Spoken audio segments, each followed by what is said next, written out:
Pemirsa, Assalamualaikum warahmatullahi wabarakatuh. Sedang sekali hari ini apa kabar Indonesia yang kembali menyapa Anda. Kali ini bersama dengan saya Celia Alexandra dan juga Zin Kanila. Ya, Celia dan juga pemirsa, 2 hari lagi umat Kristiani di seluruh penjuru dunia akan merayakan Hari Raya Natal. Dan kami akan mengajak Anda untuk melihat bagaimana persiapan untuk menyambut Hari Raya Natal di Gereja Katedral Jakarta. Namun sebelumnya, marilah kita lihat informasi pertama. Pemirsa, seorang dokter koas di RSUD Prigadi Medan, Sumatera Utara menganiaya pedagang roti bakar. Korban yang mengalami luka ringan itu melaporkan penganiayaan ke Polrestabes Medan.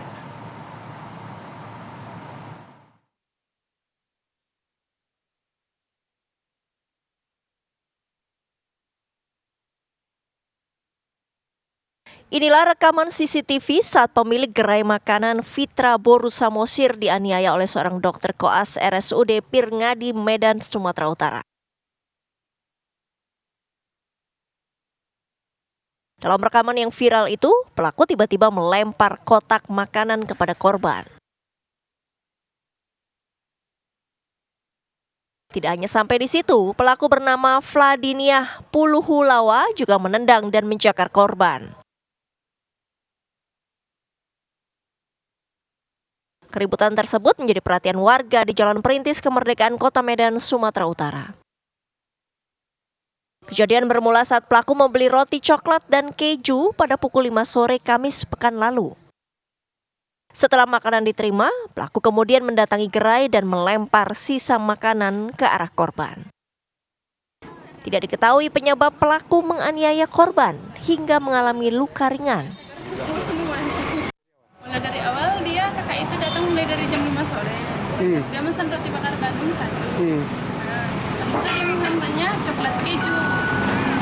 Tapi bukan sama saya, sama tim kerja juga. Habis itu jam-jam sekitar setelah maghrib, kakak itu datang lagi nuntut, katanya rasa coklat sama kejunya kurang banyak. Tapi dia datang tanpa menyebutkan permasalahannya apa. Dia langsung main jambak, main cakar. Udah habis marah-marah, udah langsung cabut. Setelah kejadian tersebut, korban melaporkan Vladiniah Puluhulawa ke Polrestabes Medan. Korban berharap laporannya segera diproses. Dari Medan, Sumatera Utara, Martinus Sitorus, TV One mengabarkan. Ya, pemirsa, takut menjadi sasaran amukan warga, ini pelaku penjabretan ini menceburkan diri pemirsa ke Kali Anak Ciliwung di Jakarta Pusat. Perlawanan korban jambret memicu perhatian pengguna jalan hingga akhirnya membuat pelaku ketakutan dan melarikan diri.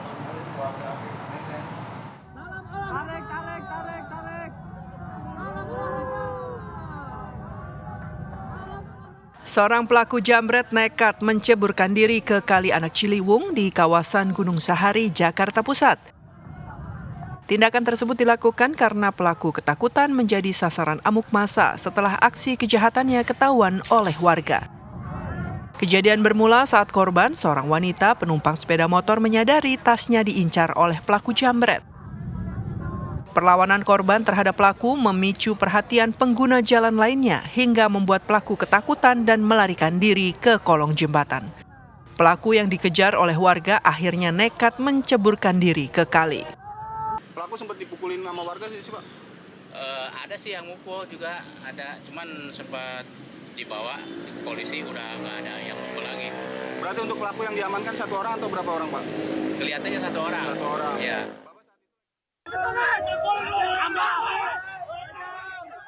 Evakuasi pelaku dari kali pun berlangsung dramatis lantaran warga yang geram berkerumun di sekitar lokasi kejadian dan bersiap menghakimi pelaku. Polisi yang berada di lokasi langsung berusaha mengamankan pelaku jambret dari sasaran amuk warga.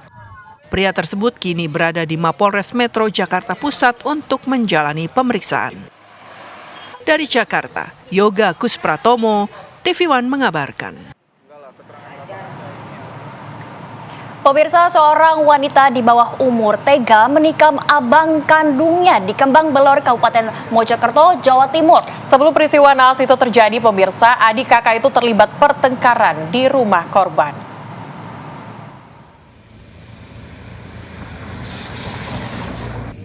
Warga Dusun Paras, Desa Kembang Belor, Kecamatan Pacet, Kabupaten Mojokerto, Jawa Timur, Minggu petang dikejutkan dengan meninggalnya seorang pria karena ditusuk oleh adik perempuannya. Korban yang sempat dibawa ke rumah sakit meninggal dengan luka tusuk di bagian dadanya.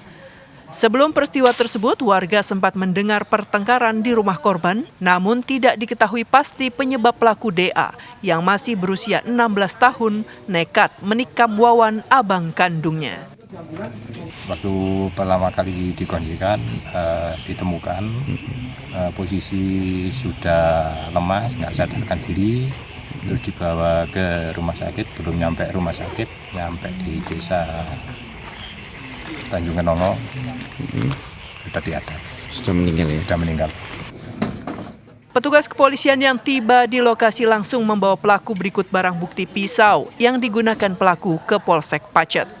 Sementara itu, Kapolsek Pacet, Ibtu M. Hoirul Umam, yang ada di lokasi memilih pergi menghindari awak media yang berusaha mengkonfirmasi peristiwa tersebut. Dari Mojokerto, Jawa Timur, Ika Nurullah, TV One mengabarkan. Pemirsa, kita hadirkan informasi lainnya untuk Anda, ini dari Deli Serdang, Sumatera Utara. Di mana suasana duka menyelimuti rumah korban penculikan, penyekapan dan pembunuhan di Kecamatan Sunggal, Kabupaten Deli Serdang, Sumatera Utara.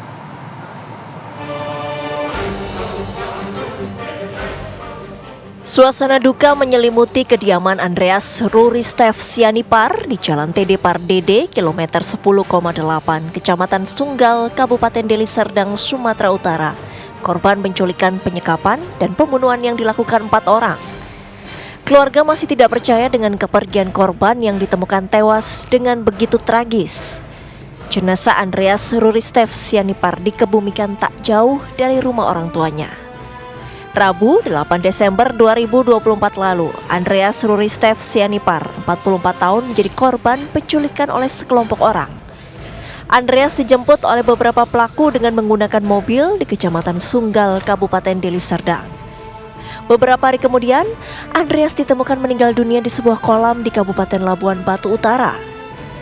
Setelah melakukan serangkaian penyelidikan, polisi berhasil mengamankan 3 warga sipil dan 1 terduga pelaku yang merupakan oknum TNI yang kini ditahan di Denpom 151 BB. Opsi awal ya, di tangan korban terikat kabel telkom, kepala dilakukan terkelupas, kondisi fisiknya menutup mata dan hidung, ya.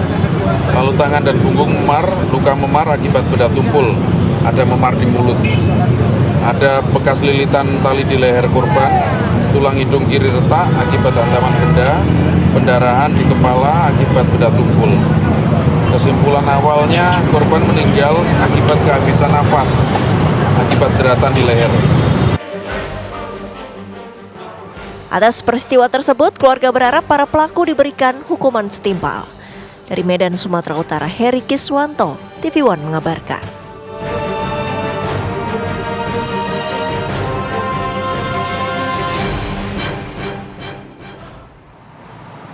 Pemirsa, viral curhatan seorang ibu di Kota Bau-Bau, Sulawesi Tenggara yang meminta keadilan kepada Presiden Prabowo dan Panglima TNI di momen Hari Ibu atas hak asuh anak yang direbut mantan suaminya yang merupakan seorang anggota TNI.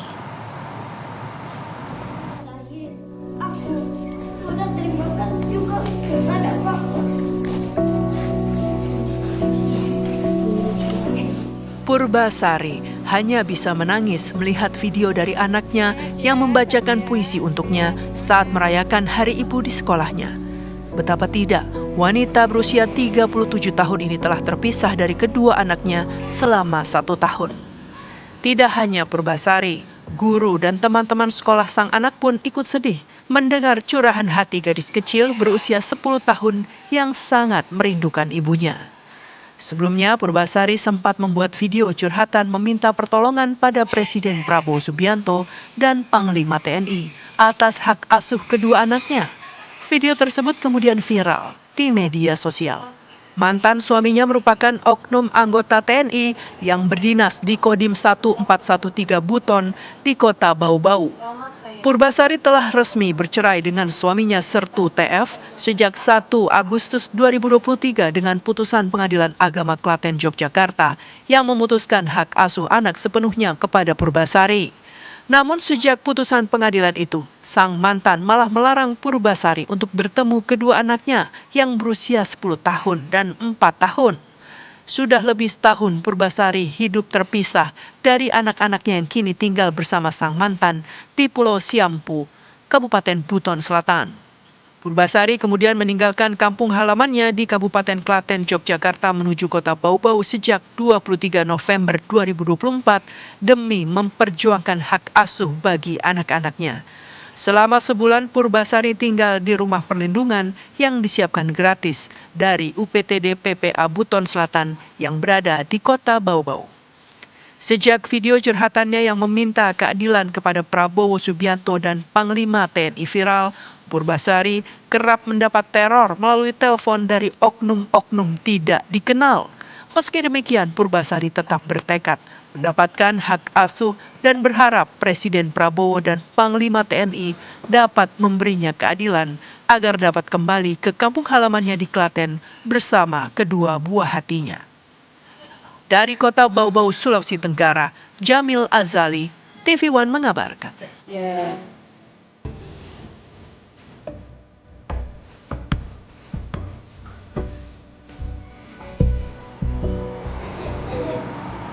Pemirsa, kita hadirkan informasi dari Bandara Soekarno-Hatta di mana ini persiapan menjelang Hari Raya Natal dan juga Tahun Baru. Polresta Bandara mendirikan posko rumah ramah ibu dan anak di Bandara Soekarno-Hatta. Inovasi ini untuk memberikan kenyamanan bagi para penumpang yang mayoritasnya membawa anak-anak agar saat menunggu penerbangan tidak membosankan.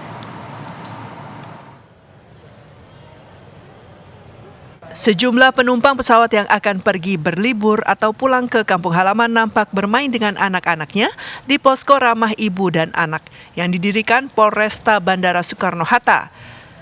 Para ibu dan anak mendapat pendampingan Polwan yang membantu menyediakan buku serta alat tulis dalam menyalurkan kreativitas anak. Oh ya, sebenarnya sangat menolong banget ya gitu. Kita lihat ada kemajuan banget gitu dari tadinya nggak ada playground, sekarang jadi ada playground gitu, terus ada kegiatan. Jadi anak-anak tuh waktu nunggu flight jadi nggak bosen gitu, paling mereka bisa main-main. Terus sekarang ternyata dikasih waktu untuk mewarnai juga gitu. Jadi kayak senang banget sih gitu, sangat menolong banget. Ada 3 posko yang didirikan di setiap terminal. Hal ini untuk memberikan kenyamanan dan keamanan bagi para penumpang yang membawa balita serta anak-anak. Bahkan disediakan makanan ringan serta susu untuk penumpang, sehingga anak-anak tidak merasa bosan dalam menunggu jadwal keberangkatan penerbangan. Untuk memberikan tempat dan ruang bagi anak-anak dan juga perempuan dan lansia untuk bisa memanfaatkan sebagai tempat istirahat, tempat bermain anak-anak untuk menunggu jam-jam keberangkatan. Dari Tangerang, Banten, Rusdi Muslim, TV One mengabarkan. Pemirsa, Hari Raya Natal dirayakan oleh umat Kristiani di berbagai daerah dengan berbagai macam cara. Seperti yang dilakukan Gereja JKI Tabernakel di Kabupaten Pati, Jawa Tengah. Natal tahun ini, jemaat gereja membuat pohon Natal unik setinggi 6 meter yang terbuat dari 350-an galon air mineral bekas.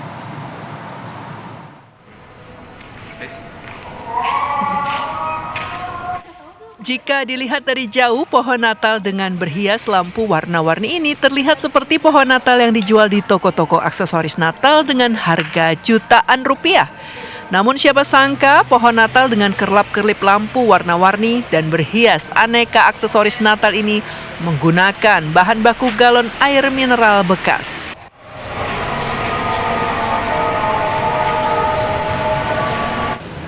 Pohon Natal setinggi 6 meter ini merupakan karya jemaat gereja JKI Tabernakel Kabupaten Pati, Jawa Tengah untuk memeriahkan Hari Natal tahun 2024. Jemaat merangkai satu persatu galon air mineral bekas dengan menggunakan kawat. Proses penyusunan ini dilakukan dari bawah ke atas secara terus-menerus hingga semua rangkaian galon air mineral bekas tersebut menutupi semua besi rangka pohon Natal. Ingin kita membuka jemaat untuk memanfaatkan sisa-sisa dari barang-barang yang ada di rumah kita. Dan kali ini galon air mineral. Jadi selain itu juga biar masyarakat tahu bahwa barang bekas itu tidak langsung dibuang begitu saja, tapi bisa dimanfaatkan untuk hal yang mungkin bermanfaat dalam hari ini buat pohon Natal. Untuk menambah nuansa perayaan Natal, pohon Natal berbahan galon air mineral bekas tersebut juga diberi aksesoris pita besar melingkari pohon Natal dan aksesoris lonceng kecil-kecil. Keindahan pohon Natal ini akan lebih terlihat pada malam hari. Susunan ratusan galon air mineral bekas ini akan terlihat warna-warni, serta seolah ada air yang mengalir dari atas ke bawah jika lampu dihidupkan. Dari Pati, Jawa Tengah, Abdul Rohim, TV One mengabarkan. Pemirsa, apa kabar Indonesia Siang? Harus jeda terlebih dahulu. Usai jeda kami akan hadirkan informasi mengenai satu warga lansia korban banjir di perumahan Kodam 3 Makassar, Sulawesi Selatan langsung dilarikan ke rumah sakit lantaran mengalami stroke saat berada di pengungsian. Informasi selengkapnya sesaat lagi.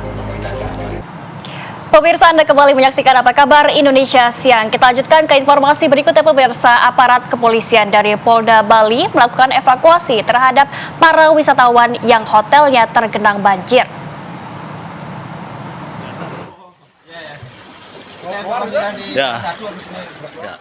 Banjir menggenangi hotel hingga jalan menuju hotel di kawasan Seminyak, Kabupaten Badung, Bali. Evakuasi menggunakan mobil hingga perahu karet diterjunkan untuk memindahkan para tamu hotel yang terjebak banjir. Para wisatawan yang berada di salah satu hotel dan perumahan ini terjebak banjir sejak Sabtu kemarin. Kita evakuasi, kebetulan ya tamu ada yang memang sudah waktunya untuk check out, jadi mereka sebagian ada menuju ke tempatnya, kembali ke negaranya, ada yang pindah ya ke hotel lain mencari tempat yang lebih aman ya, tidak terendam banjir. Hingga saat ini petugas telah melakukan evakuasi terhadap puluhan wisatawan yang terjebak banjir. Banjir yang masih cukup tinggi membuat jalanan belum dapat dilalui kendaraan sehingga menghambat wisatawan yang ingin beraktivitas di luar hotel. Dari Badung, Bali, Alfani Syukri, TV One mengabarkan. Pemirsa, masih seputar banjir, kali ini dari Makassar, Sulawesi Selatan, di mana satu warga lansia korban banjir di perumahan Kodam 3 Makassar, Sulawesi Selatan langsung dilarikan ke rumah sakit lantaran mengalami stroke saat berada di pengungsian.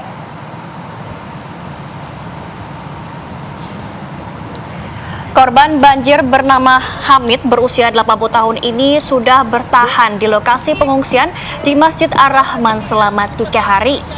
Hal itu dikarenakan rumah pribadinya terendam banjir semenjak hujan deras mengguyur kota Makassar beberapa hari terakhir. Petugas medis melakukan pemeriksaan kesehatan kepada para pengungsi yang rata-rata mengalami kelelahan akibat kurang tidur. Dari hasil pemeriksaan, pengungsi anak-anak dan lansia mengeluhkan demam, gatal-gatal, serta sakit kepala. Terpantau hingga Senin siang ini hujan masih mengguyur kota Makassar. Dari data BPBD Makassar tercatat 2.075 jiwa mengungsi di 28 titik pengungsian yang tersebar di 3 kecamatan di Makassar.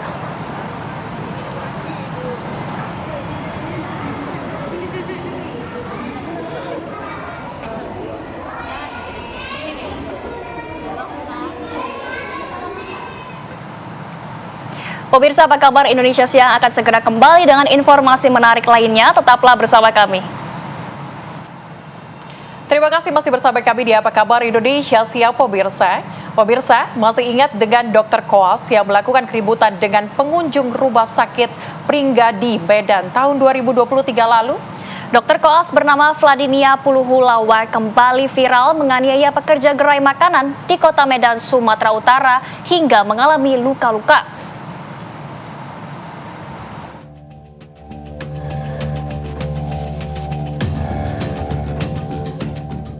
Seorang dokter koas di Rumah Sakit Umum Daerah Pirngadi Medan kembali menjadi sorotan publik setelah terlibat aksi penganiayaan terhadap seorang pekerja di sebuah gerai makanan di Kota Medan.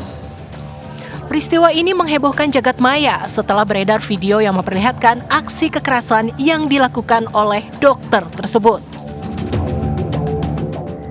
Dalam video yang beredar luas terlihat dokter koas bernama Vladinia Puluhulawa tiba-tiba menghampiri korban dan langsung melakukan tindakan kekerasan fisik. Pukulan dan tendangan bertubi-tubi dilancarkan kepada seorang pedagang.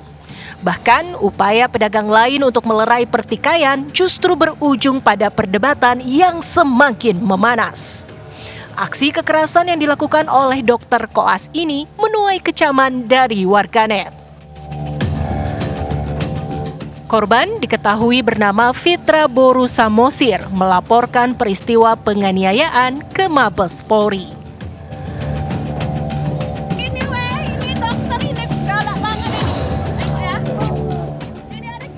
Dokter koas ini sebelumnya pernah terlibat adu mulut dengan pengunjung RSUD Dr. Pringadi, Medan, Sumatera Utara.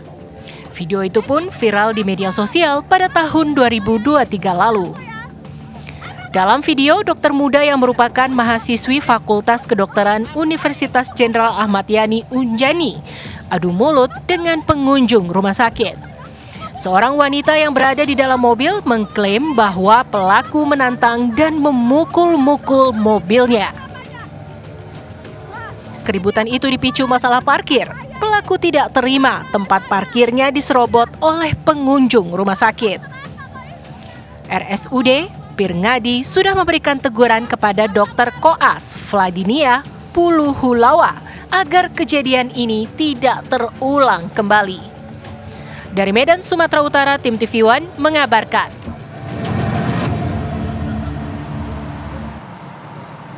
Pemirsa, lantas bagaimana kronologi kejadian penganiayaan yang dilakukan dokter koas di Medan, Sumatera Utara? Sudah ada Nofri Afandi yang saat ini bersama korban Fitra Samosir, pekerja gerai makanan yang dianiaya oleh dokter koas RSUD Pringadi Medan. Nofri, bagaimana dengan kondisi korban saat ini? Ya, baik Celia dan Zinka dan juga pemirsa, sebelumnya saya akan mengabarkan terlebih dahulu dari lokasi tempat terjadinya penganiayaan yang viral di media sosial, di mana seorang wanita bernama Vladinia yang sebelumnya sempat menjadi perbincangan sebagai dokter koas yang terlibat cekcok dengan pengendara di pelataran parkir Rumah Sakit Umum Pirngadi Medan kini kembali menjadi sorotan. Dalam video viral terlihat Vladinia datang ke gerai makanan cepat saji dan langsung marah-marah melemparkan kotak makanan yang ia pesan dan melakukan penganiayaan terhadap pekerja di gerai makanan cepat saji tersebut. Saat ini saya melaporkan dari TKP di Jalan Perintis Kemerdekaan, Kelurahan Perintis, Kecamatan Perintis Timur, Kota Medan, Sumatera Utara untuk melihat langsung seperti apa lokasi gerai makanan cepat saji ini dan juga akan mengajak Anda untuk berbincang dengan korban bernama Fitra Boru Samosir yang saat ini sudah bersama saya. Kak Fitra boleh bergabung sebentar? Kak Fitra, selamat siang Kak. Selamat siang Pak. Ya, Kak Fitra, ini kan sempat viral ya Kak ya, video yang beredar di media sosial adanya penganiayaan seorang wanita datang marah-marah. Mungkin Kakak selaku korban bisa jelaskan terlebih dahulu kronologisnya seperti apa sih Kak saat itu kejadiannya? Pas sekitar jam 5 sore, kakak itu datang untuk beli roti bakar Bandung dan bukan sama saya mesannya, tapi sama kawan kerja saya. Sekitar 1 jam kemudian setelah maghrib, kakak itu kembali lagi bawa sisa makanan dengan gak ada ngomong alasan apa-apa. Dia melempar makanan ke muka saya dan mencakar tangan saya sama menjambak rambut saya dan mencakar di kening.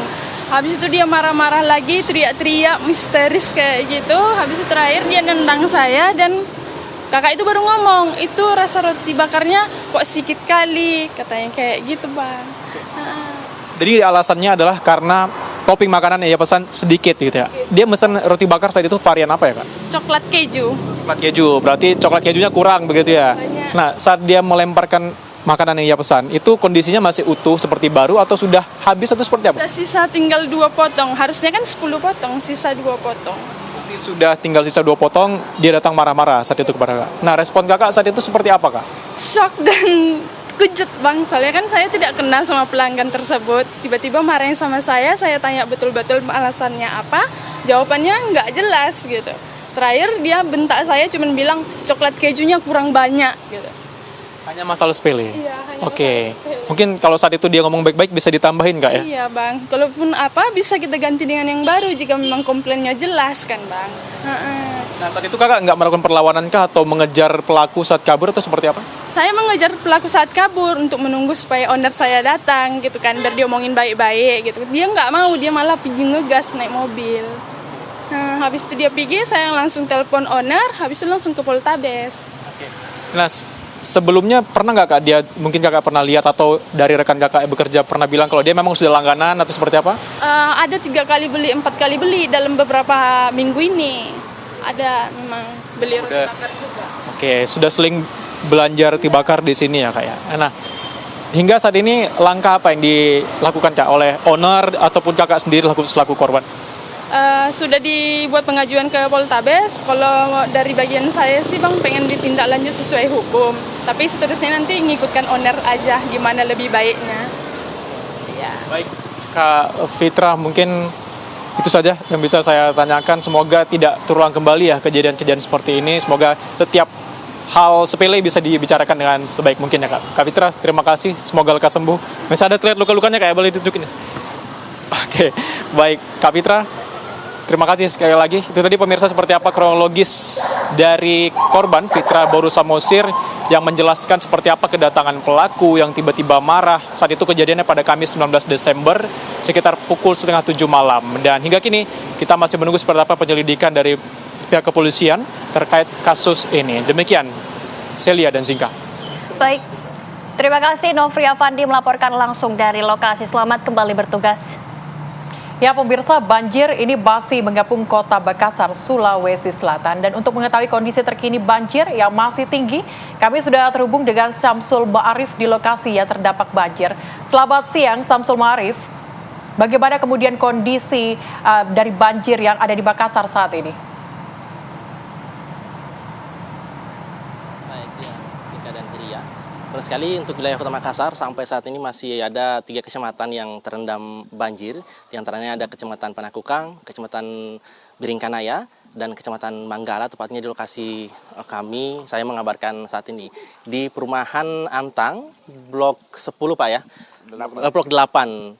Blok 8 dan Blok 10 di sini memang ada ratusan mungkin rumah warga yang saat ini masih terendam. Dan jika bisa dilihat di belakang saya ini, rumah warga terendam bahkan sampai mencapai, ada yang sampai atap rumah di sini. Saya ditemani oleh Babin Kamtipmas Polsek Manggala, Pak Ali Faisal, kemudian ada juga Babinsa, Pak Abdul Rahman yang menemani saya menggunakan perahu karet untuk menyusuri rumah-rumah warga yang sampai saat ini terendam. Juga ada dari BPBD setempat yang membantu untuk kita berkeliling sebentar di tempat ini.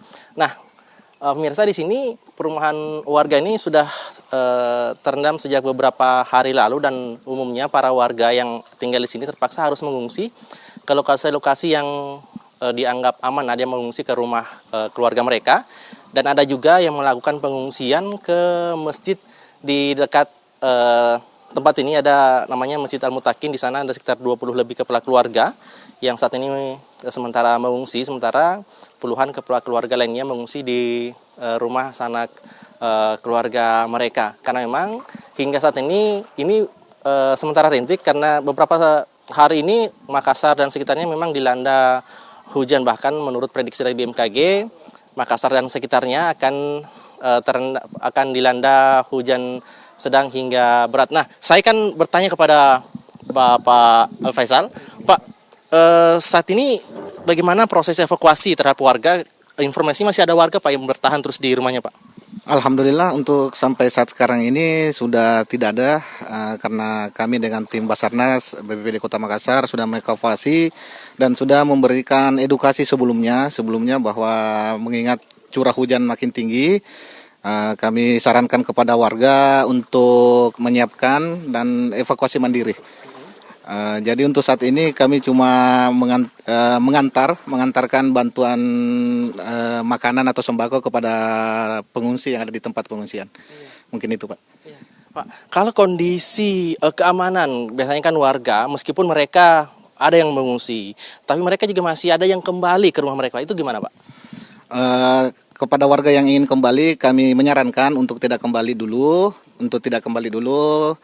karena mengingat air makin naik. Untuk keamanan yang ada di sini, alhamdulillah kami dari Polsek dan Ramil, pihak Koramil selalu stay selama 24 jam selama bencana ini ada.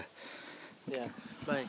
Pak, di sini memang warga masih terus melakukan pengungsian dan mengingat bukan cuma di tempat ini, tapi ada beberapa lokasi-lokasi di sekitar blok 10 ini, bahkan ada blok 8 Pak ya, blok 8, blok 10, kemudian di sebelah Pak, di Nipa-Nipa juga sudah mulai ada yang melakukan pengungsian karena ketinggian air seperti yang Bapak sampaikan makin meningkat Pak. Nah, kalau untuk relawan Pak, dari mana saja sih Pak relawan yang ada di sini yang standby di sini Pak? Untuk relawan yang ada di sini ada beberapa, mulai dari BPPD Kota Makassar, ada dari PMI, ada dari TNI Polri, ada dari WIS, dan banyak relawan yang siap membantu para pengungsi. Oh, termasuk saya juga melihat ada relawan dari Ojol Pak ya yang juga ikut. Nah, kemudian Pak, kalau dari pihak TNI sendiri Pak, tadi saya melihat ada juga dari Lantamal yang menyiapkan perahu karet.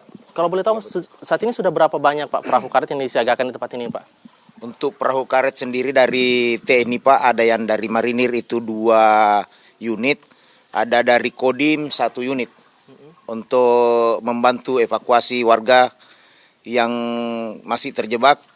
Kalaupun masih ada, ini kan kita sudah dari kemarin mengedukasi kepada seluruh warga yang ada di sekitar ini. Namun terkadang masih ada juga yang berteriak untuk dievakuasi karena mereka kembali lagi ke rumahnya masing-masing. Iya.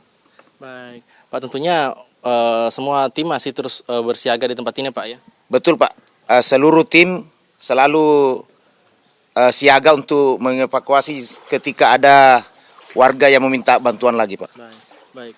Dan pemirsa, memang di lokasi kami mengabarkan saat ini adalah lokasi yang bisa dibilang terparah banjir yang menggenangi perumahan warga karena ketinggian banjir bahkan mencapai atap rumah. Hal ini membuat warga tidak bisa sama sekali untuk menjangkau rumah mereka. Mereka harus meminta bantuan dari tim relawan yang menjagakan perahu karet untuk melihat seperti apa rumah mereka setelah ditinggal banjir. Karena tentunya yang menjadi perhatian juga dari korban banjir adalah keamanan dari barang-barang mereka yang mereka tinggalkan. Dan informasi dari BPBD setempat yang menyebutkan bahwa ada sekitar lebih dari 2.000 warga Kota Makassar yang menjadi korban banjir yang tersebar di sejumlah kecamatan. Ada 3 kecamatan, Manggala, kemudian Kecamatan Panakukang, dan Kecamatan Biringkanaya. Ada sekitar 20 lebih titik banjir. Dan memang warga masih sangat mengkhawatirkan kondisi banjir bisa saja semakin naik mengingat kondisi cuaca di Makassar masih kurang mendukung. Dari sepanjang pagi hingga siang tadi masih sering turun hujan. Namun kita bersyukur saat ini hujan sudah mulai reda sehingga ada harapan bahwa banjir yang menggenangi perumahan warga ini akan segera surut. Bantuan-bantuan juga tentunya sangat dibutuhkan bagi para pengungsi yang tersebar di sejumlah wilayah, baik dari bantuan untuk kesehatan, obat-obatan, makanan, bahkan mungkin bantuan-bantuan tenaga untuk melakukan evakuasi-evakuasi, karena selain evakuasi jiwa, ada juga evakuasi barang-barang dari warga yang saat ini masih tertinggal di rumah mereka. Tentunya ini yang bisa menjadi perhatian bagi pemerintah Kota Makassar terhadap korban-korban banjir. Dan tadi saat ini tim relawan gabungan juga dari berusaha untuk membantu proses evakuasi warga. Saya akan mencoba. Ibu mau kemana Bu? Mau ke rumah Pak, di belakang. belakang. Rumah di belakang. Kondisi rumahnya gimana Bu di sana? Sudah sepaha Pak. Sudah sepaha Pak. Mau anu barang dulu dia dalam. Oh, ini kan banjir makin tinggi nih Bu. Kenapa masih masuk ke dalam Bu? Iya, karena sudah mengungsi di luar Pak. Cuman barang elektronik masih ada di bagian di atas meja, cuman tidak bisa diangkat. Makanya saya mau ngangkat dulu. Tetangga bilang semakin naik, makanya saya mau anu dulu evakuasi barang buku-buku sekolah anak-anak. Oh, tapi berarti setelah lihat rumah barang-barang Ibu di sana akan kembali ke pengungsian lagi Bu? Akan kembali lagi Pak. Di rumahnya kakak di sini. Oh iya, soalnya ini khawatirnya juga kan ini semakin naik nih Bu, jangan sampai ada apa-apa gitu. Iya Pak, insya Allah. Ini cuma mau evakuasi barang dulu Pak. Iya, barang elektronik banyak di dalam. Ibu namanya siapa Bu? Ibu Ice. Ibu Ice ini dengan keluarga semua atau? Suami sama anak. Oh, suami sama anak. Oh, berarti adik ini kalau mau sekolah gimana tuh? Ini kan masa libur Pak, 2 minggu. Oh, untungnya lagi sebentar libur Bu ya? Iya Pak. Ini barang-barang apa Bu yang dibawa tuh? Dari tim mana Dek? Oh, iya. Mau bawa bantuan. Wah, baik. Mudahan aman Bu ya, Pak ya. Cepat kembali nanti hujan lagi. Baik. Ya, hati-hati. Ya, itu tadi seperti itu kondisinya, masih banyak warga yang ketika rumahnya mereka masih terendam, namun ketika melihat kondisi cuaca memungkinkan, maka mereka berusaha untuk masuk kembali ke rumah mereka untuk memastikan kondisi barang-barang yang mereka tinggalkan di rumah itu dalam kondisi aman. Namun sebaiknya ini tidak dilakukan berlangsung lama kepada masyarakat yang masih ingin masuk ke rumahnya agar bersegera, karena khawatir kondisi cuaca yang masih sangat mengkhawatirkan untuk terjadinya ketinggian banjir yang makin meningkat. Baik, itu dulu informasi dari Makassar, Sulawesi Selatan. Kita kembali ke rekan-rekan di Jakarta.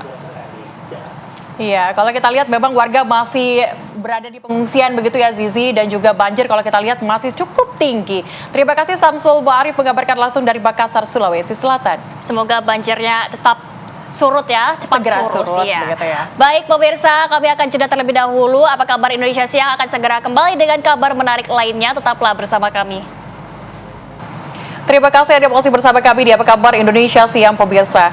Ini viral curhatan seorang ibu di Kota Bau-Bau, Sulawesi Tenggara meminta keadilan kepada Presiden Prabowo dan Panglima TNI di momen Hari Ibu atas hak asuh anak yang direbut mantan suaminya yang merupakan seorang anggota TNI.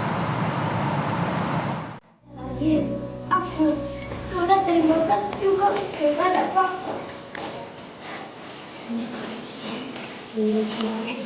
Purbasari hanya bisa menangis melihat video dari anaknya yang membacakan puisi untuknya saat merayakan Hari Ibu di sekolahnya. Betapa tidak, wanita berusia 37 tahun ini telah terpisah dari kedua anaknya selama 1 tahun. Tidak hanya Purbasari, guru dan teman-teman sekolah sang anak pun ikut sedih mendengar curahan hati gadis kecil berusia 10 tahun yang sangat merindukan ibunya.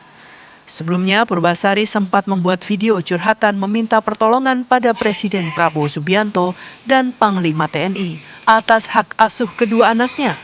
Video tersebut kemudian viral di media sosial. Mantan suaminya merupakan oknum anggota TNI yang berdinas di Kodim 1413 Buton di Kota Bau-Bau. Purbasari telah resmi bercerai dengan suaminya Sertu TF sejak 1 Agustus 2023 dengan putusan Pengadilan Agama Klaten Yogyakarta yang memutuskan hak asuh anak sepenuhnya kepada Purbasari. Namun sejak putusan pengadilan itu, sang mantan malah melarang Purbasari untuk bertemu kedua anaknya yang berusia 10 tahun dan 4 tahun. Sudah lebih setahun Purbasari hidup terpisah dari anak-anaknya yang kini tinggal bersama sang mantan di Pulau Siampu, Kabupaten Buton Selatan. Purbasari kemudian meninggalkan kampung halamannya di Kabupaten Klaten, Yogyakarta menuju Kota Bau-Bau sejak 23 November 2024 demi memperjuangkan hak asuh bagi anak-anaknya. Selama sebulan Purbasari tinggal di rumah perlindungan yang disiapkan gratis dari UPTD PPA Buton Selatan yang berada di Kota Bau-Bau. Sejak video curhatannya yang meminta keadilan kepada Prabowo Subianto dan Panglima TNI viral, Purbasari kerap mendapat teror melalui telepon dari oknum-oknum tidak dikenal. Meski demikian, Purbasari tetap bertekad mendapatkan hak asuh dan berharap Presiden Prabowo dan Panglima TNI dapat memberinya keadilan agar dapat kembali ke kampung halamannya di Klaten bersama kedua buah hatinya. Dari kota Bau-Bau, Sulawesi Tenggara, Jamil Azali, TV One mengabarkan.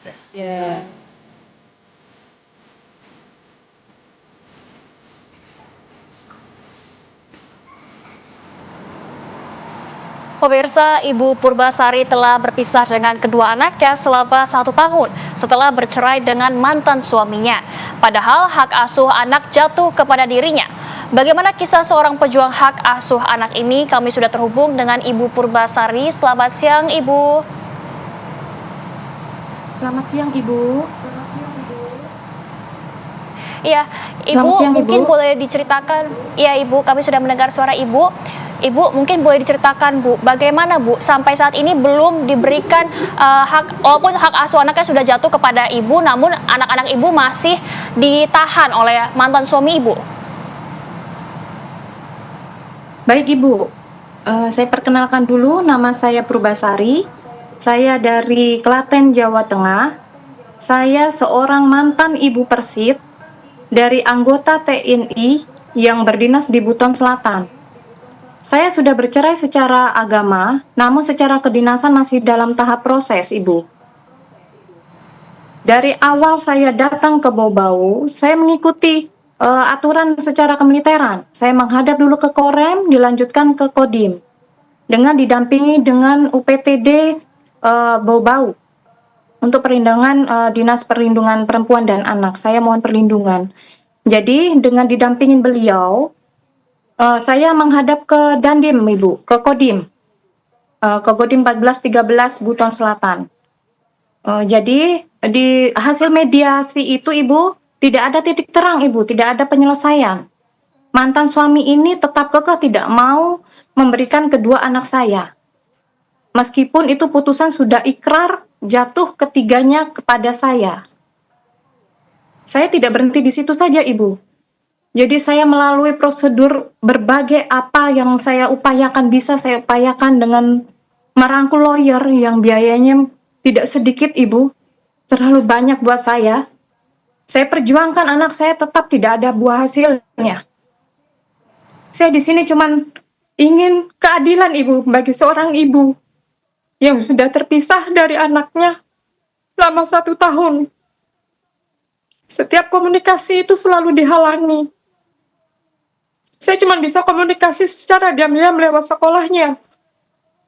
Namun semenjak ketahuan dengan mantan suami ini, saya tidak punya akses untuk mengkomunikasi dengan kedua putri saya yang ada di Siompu, di Buton Selatan.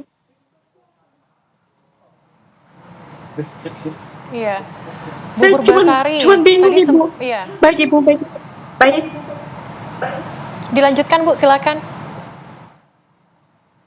Ya, Ibu, sampai saya udah putus asa, Ibu. Harus kemana lagi saya minta keadilan? Sampai saya menghadap juga, udah di POM, polisi militer sudah menghadap. Sudah berbagai macam instansi saya coba menghadap untuk mendapatkan keadilan ini, Ibu. Tapi tidak ada hasil yang saya perjuangkan ini, tidak ada hasil sama sekali. Sampai akhirnya titik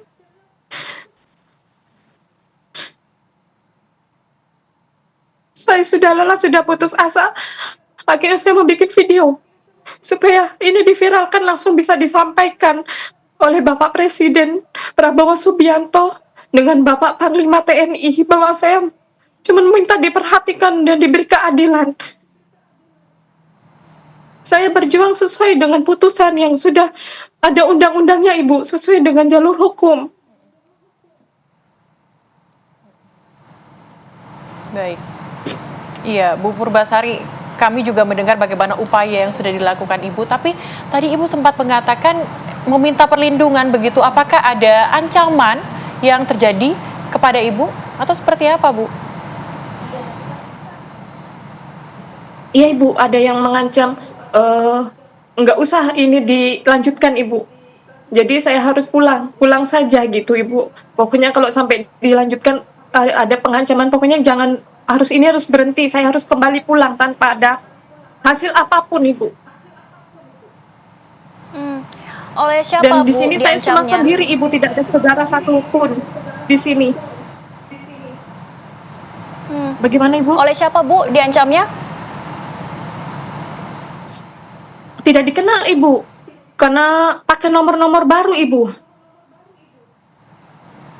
Tapi ada kecurigaan tidak, Bu? Mungkin ini adalah mantan suami Ibu ataupun orang yang Ibu kenal dan sebagainya. Ada kecurigaan yang muncul, Bu?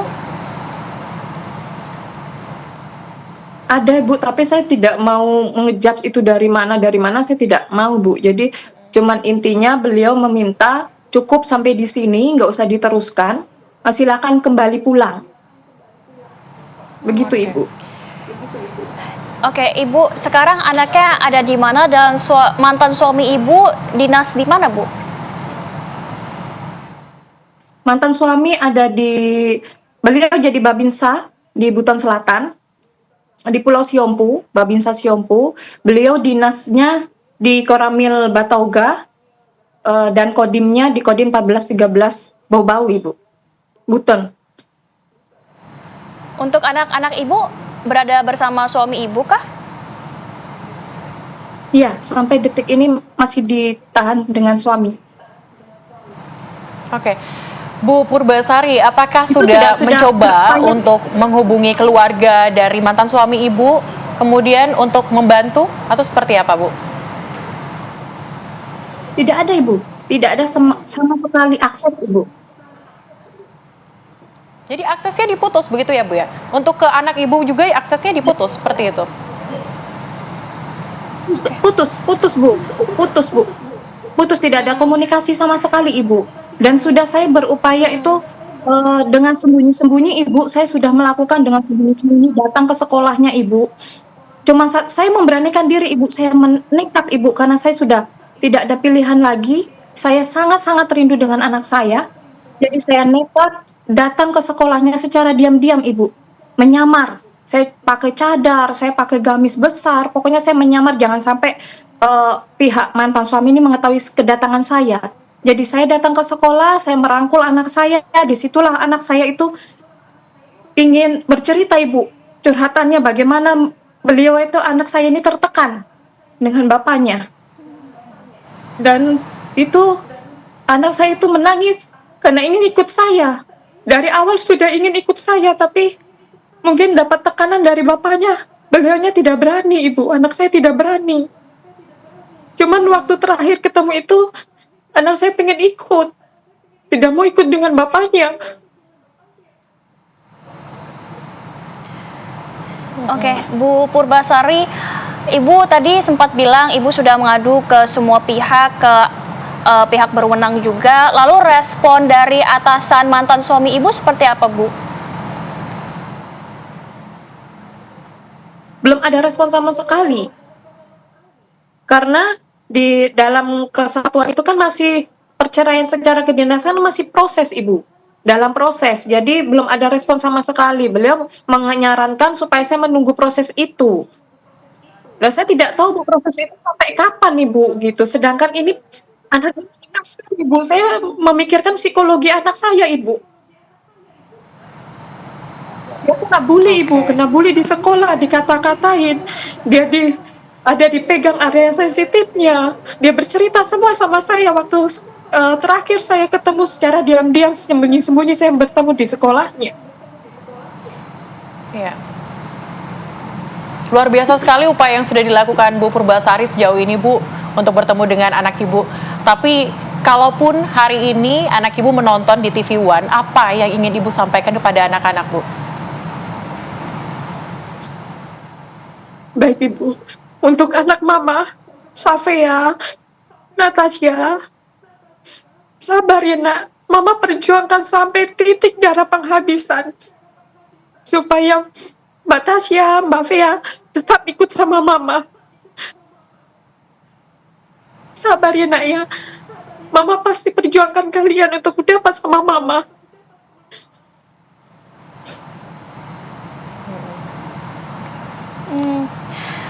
Ibu, kalau Panglima TNI dan Presiden Prabowo menonton pada hari ini, apa yang ingin Ibu sampaikan? Baik Ibu, mohon izin Bapak, saya sebagai seorang ibu, saya memohon keadilan untuk saya supaya putusan yang sudah diputuskan dikeluarkan, disahkan, diikrarkan oleh pengadilan agama dikembalikan kepada saya. Saya cuma ingin anak-anak saya, tidak ingin yang lain. Saya cuma mohon diperhatikan dan diberi keadilan. Iya, baik. Bu Purbasari, pastinya kami mendoakan juga yang sama begitu ya, semoga Ibu bisa kembali berkumpul bersama dengan anak-anak Ibu dan apa yang diperjuangkan dan upaya yang dilakukan selama ini Bu bisa membuahkan hasil yang baik. Sehat selalu Bu, terima kasih sudah bergabung bersama kami di Apa Kabar Indonesia Siang. Pemirsa, Apa Kabar Indonesia Siang akan segera kembali dengan informasi lainnya, tetaplah bersama kami. Terima kasih masih bersama kami di Apa Kabar Indonesia Siang pemirsa. Polresta Bandara mendirikan posko ramah ibu dan anak di Bandara Soekarno-Hatta. Inovasi ini untuk memberikan kenyamanan bagi para penumpang yang mayoritas membawa anak-anak agar saat menunggu penerbangan tidak membosankan. Sejumlah penumpang pesawat yang akan pergi berlibur atau pulang ke kampung halaman nampak bermain dengan anak-anaknya di posko ramah ibu dan anak yang didirikan Polresta Bandara Soekarno-Hatta. Para ibu dan anak mendapat pendampingan Polwan yang membantu menyediakan buku serta alat tulis dalam menyalurkan kreativitas anak. Wah, ini sebenarnya sangat menolong banget ya gitu. Kita lihat ada kemajuan banget gitu dari tadinya nggak ada playground, sekarang jadi ada playground gitu, terus ada kegiatan. Jadi anak-anak tuh waktu nunggu flight jadi nggak bosen gitu, paling mereka bisa main-main. Terus sekarang ternyata dikasih waktu untuk mewarnai juga gitu. Jadi kayak senang banget sih gitu, sangat menolong banget. Ada 3 posko yang didirikan di setiap terminal. Hal ini untuk memberikan kenyamanan dan keamanan bagi para penumpang yang membawa balita serta anak-anak. Bahkan disediakan makanan ringan serta susu untuk penumpang, sehingga anak-anak tidak merasa bosan dalam menunggu jadwal keberangkatan penerbangan. Untuk memberikan tempat dan ruang bagi anak-anak dan juga perempuan dan lansia untuk bisa memanfaatkan sebagai tempat istirahat, tempat bermain anak-anak untuk menunggu jam-jam keberangkatan. Dari Tangerang, Banten, Rusdi Muslim, TV One mengabarkan. Kepalanya ketutupan ya. Kamu mau meja sendiri. Pemirsa, untuk mengetahui lebih jauh bagaimana operasional posko ramah anak dan ibu di Bandara Soekarno-Hatta, Tangerang, Banten, saat ini kita sudah tersambung dengan Kapolres Bandara Soekarno-Hatta, Tangerang, Banten, yakni AKBP Ronald FC Sipayung. Selamat siang, Pak Kapolres. Selamat siang, Mbak. Baik, Pak Kapolres, bisa disampaikan apa saja fasilitas yang disiapkan di posko ramah ibu dan anak ini, Pak? Ya, jadi Mbak, saat ini kami laporkan saya berada di Terminal 3 keberangkatan Bandara Soekarno-Hatta, tepatnya di gate 12 dan 13 di Bandara Soekarno-Hatta, tempat kami mendirikan posko ramah ibu dan anak presisi dalam rangka Natal dan Tahun Baru 2025. Seperti yang terlihat di dalam posko kami ini, Mbak, saat ini ada beberapa anak, jumlahnya sekitar 7 orang anak yang sedang melakukan aktivitas di posko ramah ibu dan anak ini. Seperti yang terlihat di dalam posko ramah ibu dan anak ini, kami menyediakan beberapa fasilitas untuk memberikan ruang bagi anak-anak untuk menghabiskan waktu, untuk mengisi waktu sebelum mereka akan berangkat dan terbang.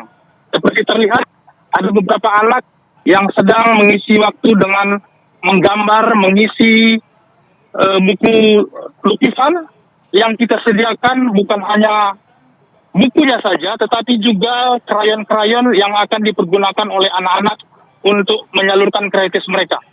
Selain itu juga di tempat ini kami menyediakan sarana playground seperti mobil-mobilan, kuda-kudaan, termasuk juga sarana bermain lainnya berupa puzzle yang bisa dipilih oleh anak-anak untuk menghabiskan waktu sebelum keberangkatan. pendirian posko ramah ibu dan anak ini salah satunya adalah pertimbangannya bahwa orang tua perlu tempat untuk meyakinkan bahwa anak-anak mereka bisa aman tanpa keluyuran, sehingga mereka bisa mengawasi dengan lebih aman, lebih baik, termasuk juga mereka bisa menikmati apa yang kita berikan berupa makanan ringan serta pendampingan dari Poluan Polresta Bandara Soekarno-Hatta.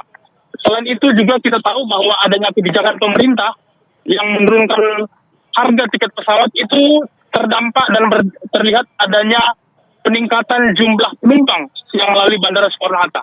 Dan kemudian Polresta Bandara Soekarno-Hatta melakukan inovasi untuk mendirikan posko ramah ibu dan anak. Tentu ini kerjasama antara Polresta Bandara Soekarno-Hatta dengan Angkasa Pura selaku pengelola Bandara Soekarno-Hatta. Demikian, Mbak. Baik, Pak Kapolres, apakah kemudian tempat ramah ibu dan anak ini akan terus diadakan sampai setelah musim puncak liburan Nataru? Ya, jadi posko ramah ibu dan anak ini kita dirikan berbarengan dengan kegiatan Operasi Lilin Jaya tahun 2024 terhitung dari tanggal 21 Desember sampai nanti tanggal 3 Januari 2025. Itu kita lakukan berkaitan dengan untuk mengantisipasi padatnya dan tingginya penumpang yang melalui Bandara Soekarno-Hatta ini. Secara prinsip, kegiatan posko ramah ibu dan anak ini kita sesuaikan dengan pelaksanaan Operasi Lilin Jaya 2024-2025. Namun demikian, kita tentu melihat perkembangan situasi karena setelah Operasi Lilin, kita juga masih melaksanakan kegiatan rutin yang ditingkatkan.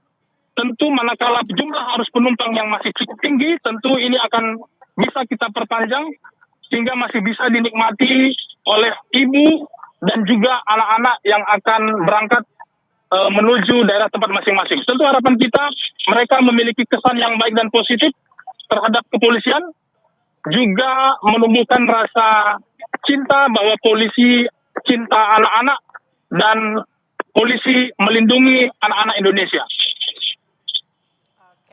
Baik, Pak Kapolres, tetapi operasionalnya seperti apa? Jam operasionalnya apakah 24 jam kah dan pengamanannya seperti apa, Pak? Baik, Mbak. Jadi kita juga melakukan kegiatan operasional di posko ramah ibu dan anak ini menyesuaikan dan melihat perkembangan tren arus penumpang. Jadi kita tahu puncak arus penumpang kemarin terjadi di hari Jumat, Sabtu, Minggu. Itu adalah arus puncak dengan jumlah penumpang kurang lebih sampai 185.000 sampai 190.000. Meskipun hari ini masih cukup tinggi. Artinya dari satu hari kita memprediksi bahwa kepadatan penumpang itu terjadi di pagi hari antara jam 6 sampai jam 10 pagi. Kemudian di sore hari antara jam 4 sore sampai jam 8 malam. Disitulah polisi-polisi wanita kita akan berada di posko ramah ibu dan anak untuk mendampingi anak-anak yang bermain serta menyampaikan informasi bahwa di sini ada posko ramah ibu dan anak sehingga seluruh penumpang tahu, dan paling penting adalah ibu-ibu bisa lebih aman dan nyaman membiarkan anak-anaknya bermain di sini. Baik, jadi kegiatan Pak kita Kapolres, laksanakan dari pagi sampai malam. waktunya pada siang hari ini, Pak. Ya. Pak Kapolres, terima kasih sudah bergabung di Apa Kabar Indonesia Siang. Semoga sehat selalu dan apa yang disiapkan fasilitas ini dapat membuat penumpang menjadi lebih nyaman begitu ya. Terima kasih Pak, sehat selalu. Pemirsa, Apa Kabar Indonesia Siang akan kembali dengan kabar lainnya. Tetaplah bersama kami usai jeda. Pemirsa, untuk membahas protes Fadel Bajide di video klip terbaru band Raja, kita hadirkan Ian Kasela, vokalis band Raja, dan juga dari pihak Fadel. Selamat siang, Bang Ian. Tapi sepertinya kita masih menunggu ya, karena pihak dari Fadel ini masih menunggu untuk bergabung, tetapi kita sementara masih bergabung bersama dengan Ian Kasela dari vokalis band Raja. Kita tanyakan dulu kepada Bang Ian nih. Bang, kenapa sih Bang diganti gambar monyet ini yang membuat Fadel tersinggung, Bang? Apa sih? Apa sih gitu? Apa sih Fadel? Aduh. Duh, si Fadel ada-ada aja. Jadi tuh sebenarnya tuh apa ya? Memang sih saat itu kita lagi proses syuting ya. lagi proses syuting lagu apa sih ini. Terus pas lagi Fadel dan Bintang lagi tag, ya kita ngobrol-ngobrol sambil santai dengan beberapa keluarga ataupun manajemen dari dia. Saya sempat mendengar dari manajemen Raja dan timnya Fadel ini sempat ada gimmick ngobrol-ngobrol. Nah, nanti kita coba ya inilah ya apa ya, semacam mencari gimmick untuk di dalam video klip. Jadi nanti kita coba ini ya, Mas Modi sempat nyeletuk. Itu gue ingat lagu Mas Bruno tuh ada yang Lazy Time apa-apa tuh, lupa tuh judulnya, tuh ada gambar monyet. Nah, kita coba tempel nanti ya. Itu sih sebenarnya gimmick-gimmick bercanda gitu secara lisan terucap dan diiyain sebenarnya. Nggak apa-apa, ya udah ya udah nggak apa-apa, ini aja terserah mau digimanain. Itu sih sempat ngobrolnya kayak gitu. Nah, cuman sempat kaget aja kan pas begitu aku tuh di tag, di mention, kok Fadel bersuara seperti ini loh, ini ada apa gitu loh. Makanya aku tuh sempat ngobrol juga waktu lagi tag di studio, sempat ngobrol sama si Fadel juga. Fadel ini kan istilahnya masih apa ya, dia masih anak-anak banget, masih usianya masih benar-benar masih dini banget. Jadi memang emosinya dia tuh memang mudah, ibarat sumbu api lah ya, ibarat tuh kalau kita nyalain dikit langsung meleduk. Nah, aku sempat kasih treatment ke dia juga, kamu kalau bisa jangan begitu ya. Terus jangan jadikan sosial media itu menjadi ajang untuk curhat dan lain-lain, nggak bagus. Padahal udah sempat dibilangin, kok tiba-tiba malah seperti ini lagi. Aduh, aku bilang temperamennya dia memang sih ya, namanya juga saya memaklumin. Di sisi lain saya sama Fadel sangat respect dengan dance-nya dia dengan kakaknya Bintang itu asik. Itu nggak mudah orang bisa melakukan dan dia mempunyai bakat di situ, itu sangat respect banget. Cuman hanya karena emosional, mungkin itu tadi balik lagi usia, sehingga kalau ada apa-apa dikit langsung bang, nggak peduli dengan apa, hajar atau apalah, dia mungkin kurang di situnya aja. Nah, terkait dengan klip yang dia merasa kok mukanya diganti monyet, itu sudah ada omongan lisan by lisan kita dengan saya dengan dianya bukan, tapi manajemen di belakang ada obrolan lagi saat teks klip ini. Mungkin Fadel tidak disampaikan sehingga dia langsung aja berteriak. Ya itu tadi aku bilang balik lagi emosional dia masih belum bisa kontrol sih. Di situ aja aku sayangkan sih. Gitu. Bang Ian, tetapi yang dipermasalahkan oleh Fadel ini bukan hanya wajah yang diganti oleh gambar monyet, tetapi juga suaranya katanya tidak ditampilkan. Ini gimana? Apakah benar memang ada suara Fadel di lagu tersebut? Seperti apa, Bang? Kalau Fadel pengen serius jadi penyanyi, nanti aku treatment lagi deh dia. Benar-benar aku ini tuh seperti apa? Kan kalau yang namanya jadi penyanyi ya suara harus benar-benar suara yang kita jual, bukan gerakan, bukan follower, bukan subscribe atau apapun itu, bukan, tapi lebih kepada naluri kita sebagai penyanyi itu gimana, skill kita dalam bernyanyi itu seperti itu. Nanti aku akan treatment dia kalau memang dia mau jadi penyanyi. Tapi yang di situ kemarin itu tuh balik lagi, jadi ada obrolan lagi santai, mungkin Fadelnya aja kurang terlalu nyimak sehingga dia lagi, itu tadi balik lagi ya, aku memaklumin Fadel anak yang sangat punya talenta, sangat punya bakat bersama kakaknya Bintang, tapi hanya karena faktor usia yang dia masih menggebu-gebu, dia masih asik dengan di usianya dia, sehingga dia tidak, mungkin aku balik lagi, mungkin dia kelewat obrolan itu, hanya dianggap dia hanya sebatas ini aja. Padahal kalau nggak salah aku sempat dapat info itu Fadel ini nanti mau coba kita mungkin kalau dia mau mengcover, awalnya mau mengcover dulu, terus nanti kalau mau dibikinin single sama Mas Moldi gitaris Raja juga kemungkinan bisa, tapi tidak di sini. Di sini kan sudah ada si vokalisnya Cinderella, jadi Raja fit Cinderella. Kalau misalnya fit dengan Fadel juga kan jadi rame. Nah, Fadel di situ hanya sebagai model untuk dance gitu. Jadi karena musik lagu apa sih ini kan beat banget, upbeat. Jadi kita butuh yang berbeda. Nah, kebetulan Mas Moldi melihat Fadel ini bisa diinikan dengan Mas Bruno, tipikal-tipikalnya, apalagi dia punya yang dance tadi tuh, dance-nya dia tuh keren banget. Ini bisa menjadi Michael Jackson Indonesia mereka ini sebenarnya, karena keren. Apalagi saya waktu lagi syuting tuh ngeliat mereka bergaya benar-benar itu nggak mudah ternyata gitu loh. Butuh stamina, gerakan-gerakan seperti mereka ini. Nah, kalau untuk jadi penyanyi juga sama, nanti akan ada treatment juga gitu. Nah, balik lagi, kalau saya sih melihatnya dia tidak terlalu menangkap obrolan lagi, karena memang obrolan santai sih. Mungkin buat dia itu bercanda, tidak serius gitu. Tapi buat kita serius gitu loh. Kita serius tuh dalam arti bercanda, ini bener ya, akan kita beginiin. Nah, kamu tuh di sini hanya menjadi buat apa ya, guide. Nah, kalau dalam rekaman ataupun dalam melakukan sesuatu ada guide-nya, guide untuk nanti saat shoot kamu begini gitu. Karena kalau misalkan vokal saya lip sync, dia agak susah nantinya di situ. Tapi sementara dia punya asumsi mungkin harusnya vokal dia yang dirilis gitu. Oke, Bang Ian, tapi setelah kemudian video Fadel dan kakaknya ini diupload di medsos, ada komunikasi nggak dengan pihak Fadel? Kalau aku secara pribadi belum.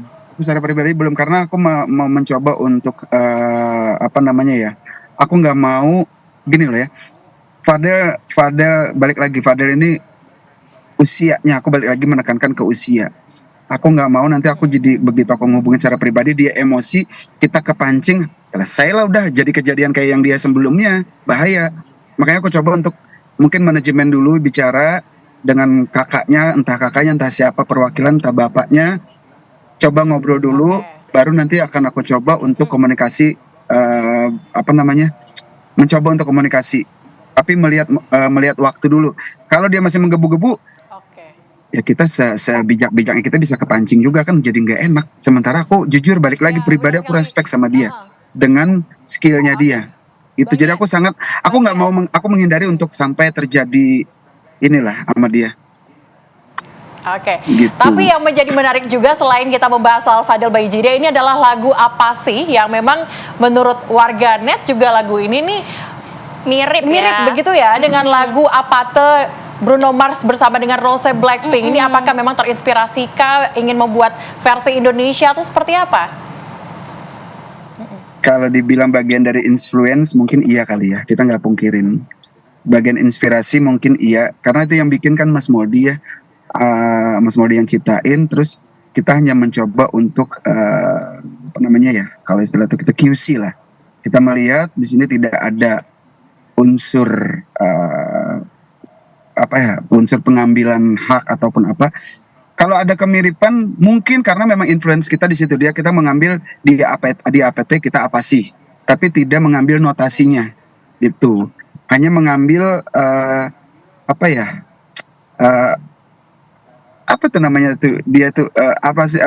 ngambil gimmicknya lah, kalau kita nyebut gimmicknya sih. Mungkin selama ini orang publik taunya Raja itu padadang. Sekarang kita akan ganti nanti apa sih gitu.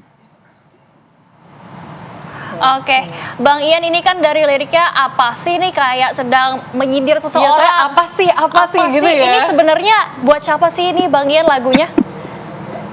Nah, makanya aku tuh kan gini, aku juga melihat dari beberapa reaksi publik netizen. Makanya aku selalu menekankan, mungkin kalau boleh aku bilang, kalau boleh aku kasih saran, sebelum kalian tapi ya susah sih, tapi nggak apa-apa aku sampaikan aja. Sebelum bersuara kita memberikan komentar ataupun pendapat, luangkan waktu sedikit dengerin bagian lirik refnya deh.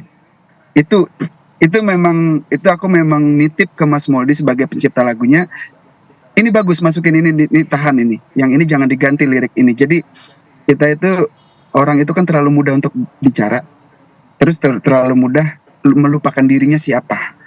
Makanya kalau ngomong jangan sombong, nyaring bunyinya tong kosong, yang suka berbohong mulutnya menggonggong, namanya apa dong? Tuh. Jadi lebih ke sana sih. Ya, mungkin itu juga buat pengingat kita juga, jangan asal bicara. Mungkin juga bisa buat siapapun yang merasa, terserah. Hanya kita di sini menyajikan aja agar menjadi reminder bagi kita. bahwa kita tuh ya nggak bisa sembarangan untuk memberikan pendapat gitu loh, kudu dipikir dulu. Oke. Gitu. Oke, Bang Ian, tetapi tadi seharusnya kan memang Fadel hadir nih untuk ngobrol langsung, tetapi dari dua belah pihak ya. Begitu. Tetapi apa sih sebenarnya yang ingin Bang Ian sampaikan kalau Fadel menonton tayangan di TV One hari ini? Buat Fadel, adekku, buat Bintang juga kakaknya, kalau bisa kalian terus semangat, kalian terus berkarya lewat gerakan-gerakan kalian. Mungkin saya berharap, menaruh harapan untuk Fadel dan Bintang kakaknya bisa menjadi motivasi ataupun menjadi acuan bagi kaum seumuran kalian. Kalau memang punya gerakan-gerakan, punya kebisaan apa-apa, ya udah lampiaskan lewat skill kalian, lewat aktivitas yang positif. Terus aja berkarya, tapi satu pesannya, redam dikit. Redam dikit emosi. Kalian masih muda. Kalian masih muda, kalian banyak fansnya. Sayang, hanya karena emosi yang over, akhirnya orang publik menilainya negatif. Sayang. Abang jujur sayang banget sama dia. Jujur. Baik. Oke, Bang Ian, terima kasih banyak Bang sudah menyempatkan waktunya untuk berbincang dengan kami ya Bang. Semoga ini masalahnya tidak semakin panjang ya. Dan sukses juga buat lagu barunya. Apa sih? Terima kasih Bang Ian. Apa sih buat pemirsa Apa Kabar Indonesia Siang, biar nggak penasaran, langsung aja dengerin dulu apa sih gitu loh. Oke, siap. Oke, Bang Ian, terima kasih sudah bergabung bersama kami di Apa Kabar Indonesia Siang. Sehat selalu dan sukses selalu. Amin. Dan Apa Kabar Indonesia Siang, pemirsa masih akan kembali dengan ragam informasi lainnya untuk Anda. Tetaplah bersama kami. Pemirsa, terima kasih Anda masih menyaksikan Apa Kabar Indonesia Siang. Menjelang misa Natal yang akan diselenggarakan pada 24 dan 25 Desember mendatang, berbagai persiapan telah dilakukan oleh Katedral Jakarta. Menuju misa Natal yang akan dilakukan pada 24 dan 25 Desember mendatang, Katedral Jakarta sudah melakukan berbagai persiapan. Berbagai persiapan seperti ornamen atau dekorasi pohon Natal sudah nampak di depan pintu masuk katedral, bahkan kursi untuk para jemaat juga sudah ditata dengan rapi. Nantinya misa Natal ini akan dilakukan beberapa sesi. Di tanggal 24, misa akan dibagi menjadi 2 sesi, dan untuk Hari Raya Natal, misa akan dibagi menjadi 3 sesi.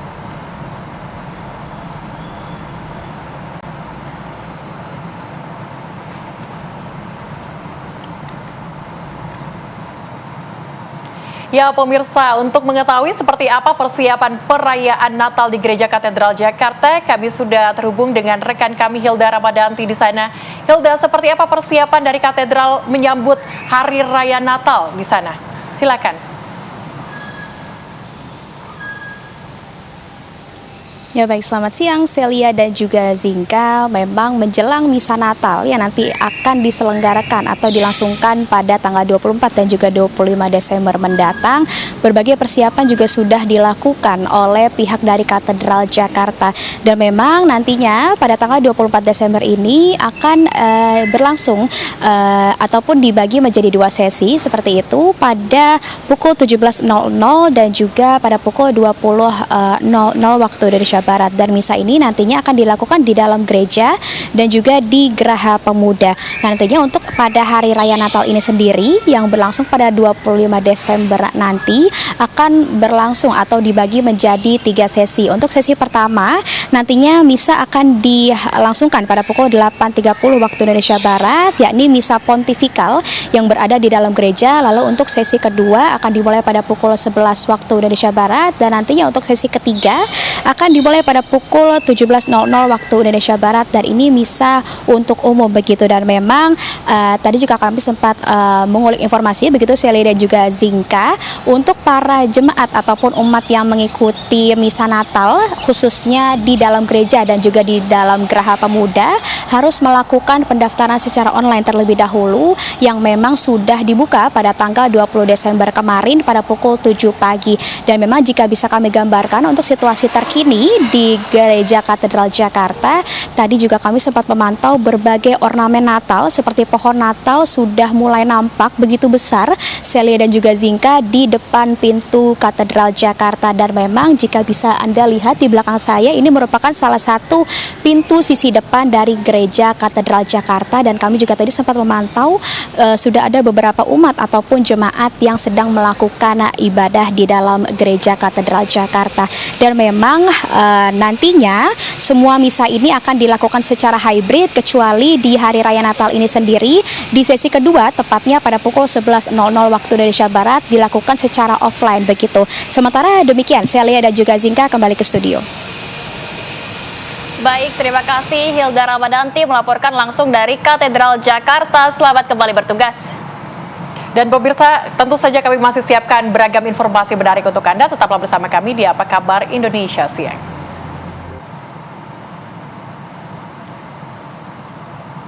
Oke, rupanya kita nanti juga akan langsung menghubungi Fadel Bajideh karena nanti kita sudah akan terhubung, tapi kita tahan dulu karena kita ke Medan dulu pemirsa, di mana seorang dokter koas di RSUD Pringgadi Medan, Sumatera Utara ini menganiaya pedagang roti bakar.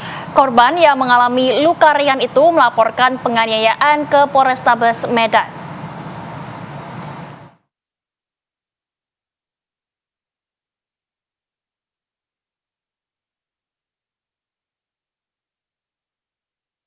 Inilah rekaman CCTV saat pemilik gerai makanan Fitra Boru Samosir dianiaya oleh seorang dokter koas RSUD Pringgadi Medan, Sumatera Utara.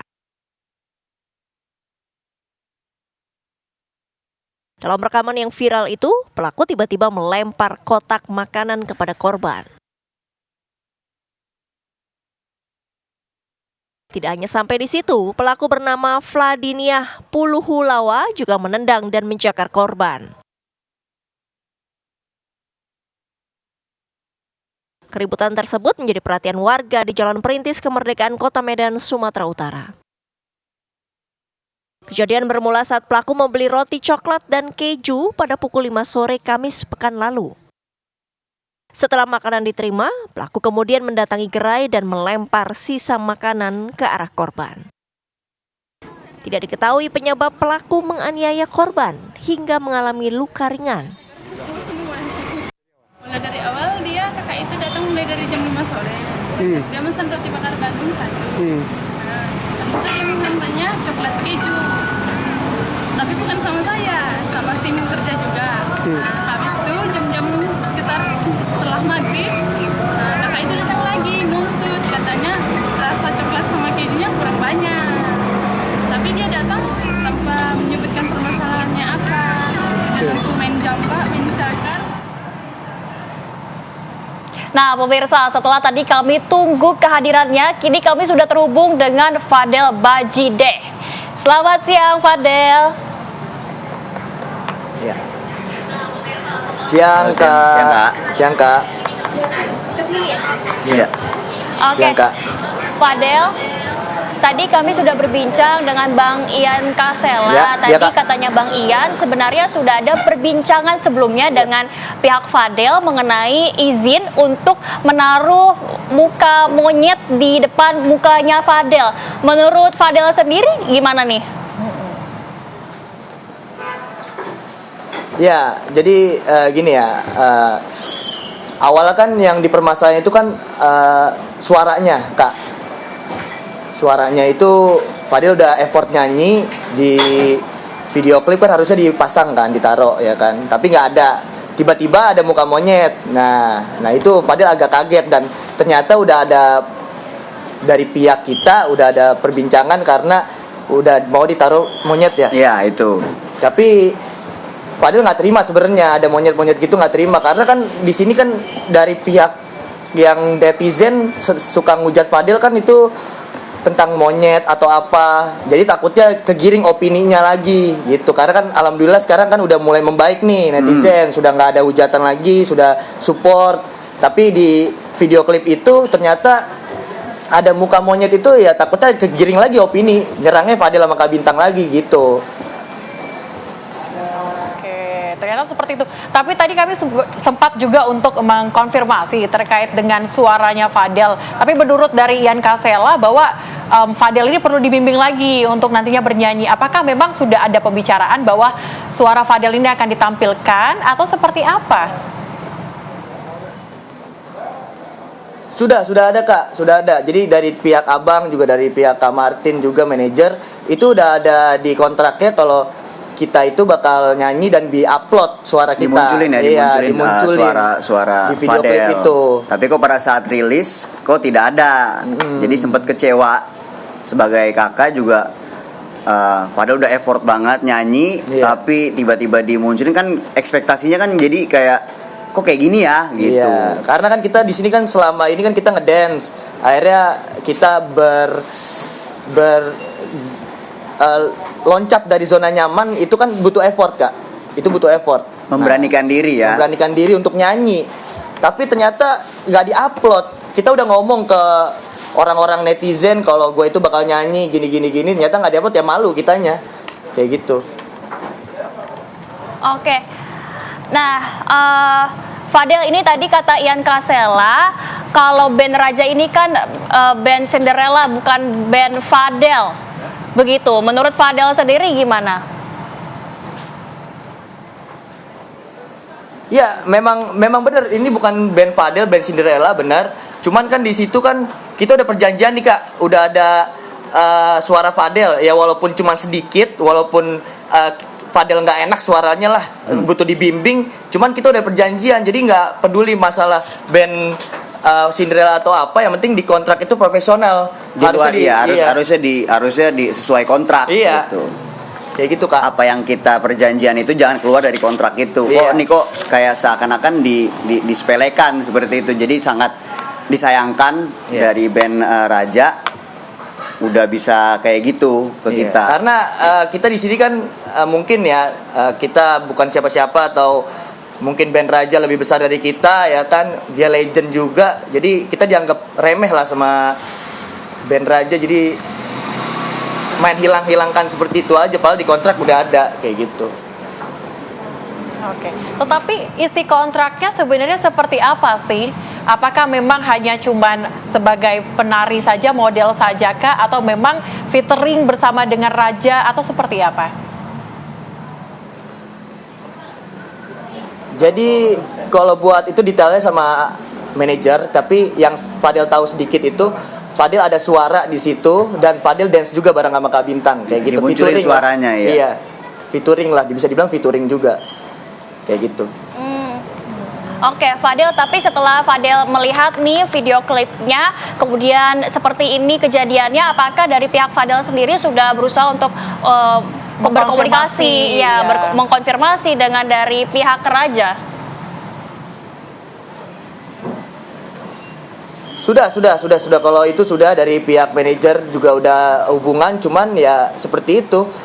Gak ada kabar yang intens gitu buat ke kitanya. Karena kita berdua juga nunggu untuk video klip yang ada suara Fadel muncul, karena banyak yang komen, yang DM di Fadel itu untuk mana suara lu bohong, nggak nyanyi lu gitu. Jadi malah nyerang balik ke kita gitu. Iya, jadi sangkanya kita ini ngebohongin publik. Oke. Tetapi sebelumnya tidak ada preview gitu sebelum diupload atau seperti apa? Langsung diupload saja kah tanpa ada persetujuan begitu dari Fadel dan Bintang?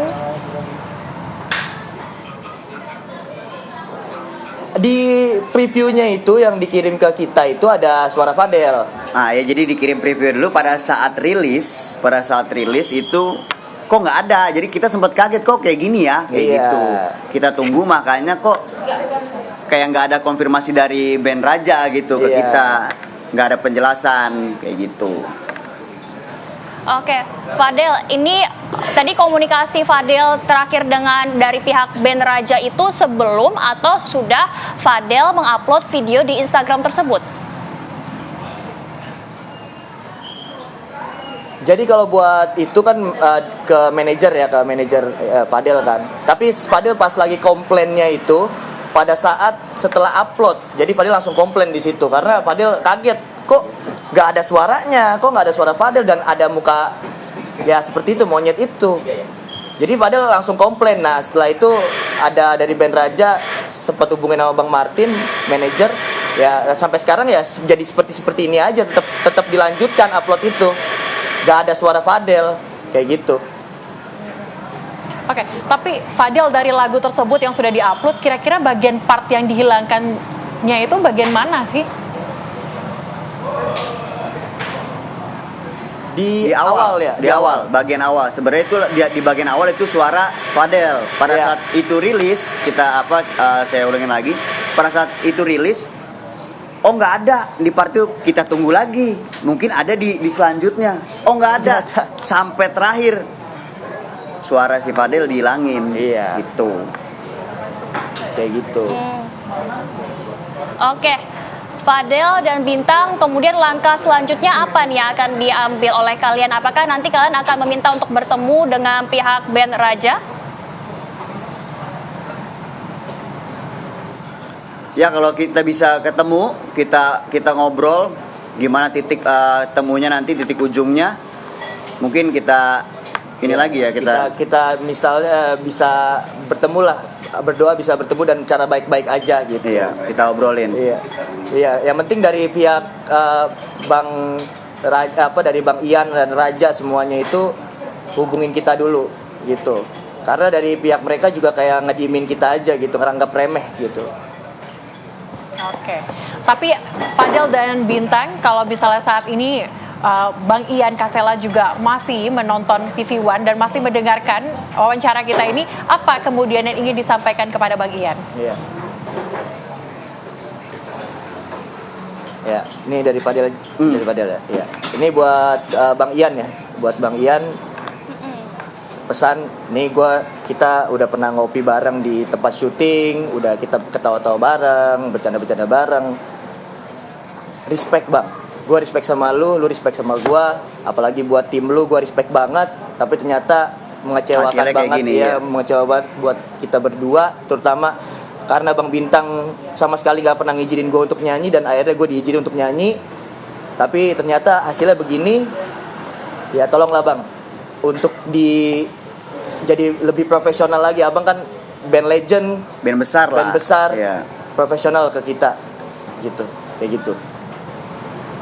Oke, terima kasih Fadel dan juga Bintang sudah bergabung bersama dengan kami di Apa Kabar Indonesia Siang, sudah memberikan bagaimana tanggapan dan juga cerita sebenarnya. Semoga permasalahan antara keduanya bersama dengan Bang Ian dari Raja ini segera terselesaikan. Terima kasih, sehat selalu. Semoga selalu sukses. Pemirsa, informasi tadi menutup perjumpaan kita di Apa Kabar Indonesia Siang. Saya Zinka Nila. Dan saya Celia Alexandra, mewakili kru yang bertugas, pamit undur diri pemirsa. Sampai jumpa.